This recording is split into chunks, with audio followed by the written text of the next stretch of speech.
আর শুরুতেই যে ছবি আপনাদেরকে দেখাচ্ছি পুরুলিয়ার ছবি। দেখুন, পুরুলিয়ায় পুলিশকে বেধড়ক মারধর করা হচ্ছে। পুরুলিয়ার ছবি এই মুহূর্তে আপনাদেরকে দেখাচ্ছি, যেখানে বেধড়ক মারধর করা হচ্ছে পুলিশকে। এবং এই যে ঘটনা ঘটেছে পুরুলিয়া মানবাজার রাজ্য সড়কের উপর পুরুলিয়ায় পুলিশকে বেধড়ক মারধর।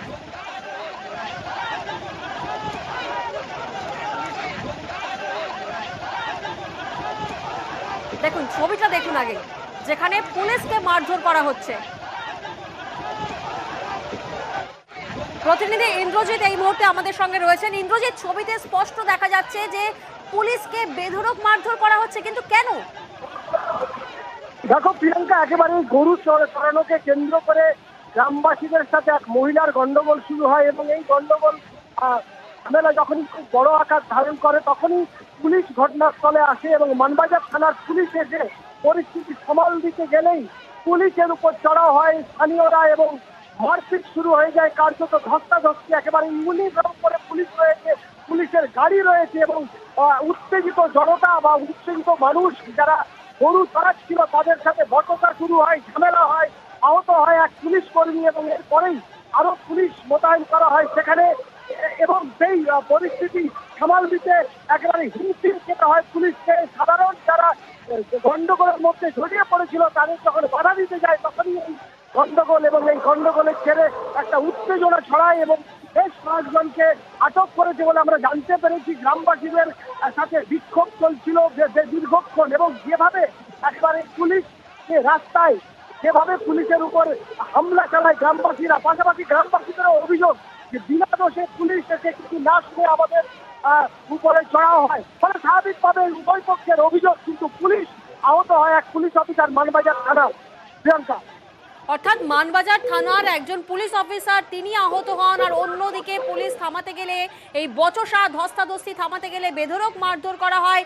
ইন্দ্রজিৎ, তোমার থেকে একটু জানতে চাইবো, এই মুহূর্তে পরিস্থিতি কি সম্পূর্ণ নিয়ন্ত্রণে? পুলিশ টহল দিচ্ছে ঘটনাস্থলে এবং আজকে ওই থানার ওসি ডিউটিতে রয়েছে, একেবারে মুখ্যমন্ত্রী আসছেন সভাতে সেখানে, ফলে স্বাভাবিকভাবেই এই সভা শেষের পর পুলিশ আবার নতুন করে সেখানে যাবে এবং তদন্ত শুরু করবে এই বিষয়ে কার দোষ, যে দোষী, কি কারণে এই গন্ডগোল পুলিশের সাথে একটা উত্তেজনা তৈরি হয়েছে তা খতিয়ে দেখবে পুলিশ। তবে ঘটনাস্থলে এবং যারা এই জড়িত তাদের। ইন্দ্রজিৎ, আরো একটি বিষয় তোমার থেকে একটু জানতে চাইবো, যেমনটা তুমি বললে যে এই ঘটনার পর পুলিশ বেশ কিছু জনকে আটক করেছে, যাদের আটক করেছে তাদের কোনো পরিচয়, তারা কি স্থানীয়? মানবাজারে ইলপুরি তারা একটি গ্রামের বাসিন্দা এবং যেটা তোমাকে বললাম প্রিয়াঙ্কা যে গরু চড়ানোকে কেন্দ্র করে গন্ডগোল, এই গন্ডগোলের সূত্রপাতই হচ্ছে এই একটি মাঠে গরু চড়ছিল এবং যারা অভিযোগ করছে যে মাঠে গরু চড়ানো যাবে না এবং সেই নিয়ে বচসা হয় এবং মহিলা পুলিশ তাকে বলে জানতে পেরেছি এবং তারপরে এই গন্ডগোলের সূত্রপাত হয় এবং পুলিশ আসার পরে পুলিশের উপরেও চড়াই হয় ওই গন্ডগোলকারীরা। প্রিয়াঙ্কা, ইন্দ্রজিৎ, এক্ষেত্রে আরো একটি প্রশ্ন সামনে উঠে আসছে যে পুলিশকে কেন টার্গেট করা হয়েছে?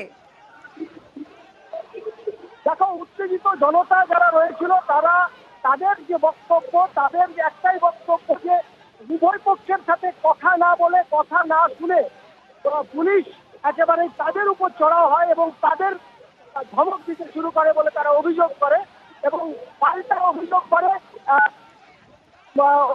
ওই মহিলা যে তার এলাকাতে বিনা অনুমতিতে একেবারে তিনি বারবার বারণ করা সত্ত্বেও সেই এলাকায় বিক্ষোভ দেখান স্থানীয়রা, সেখানে পুলিশ থামাতে গেলে তারপরেই পুলিশকে টার্গেট করা হয় এবং বেধড়ক মারধর করা হয়।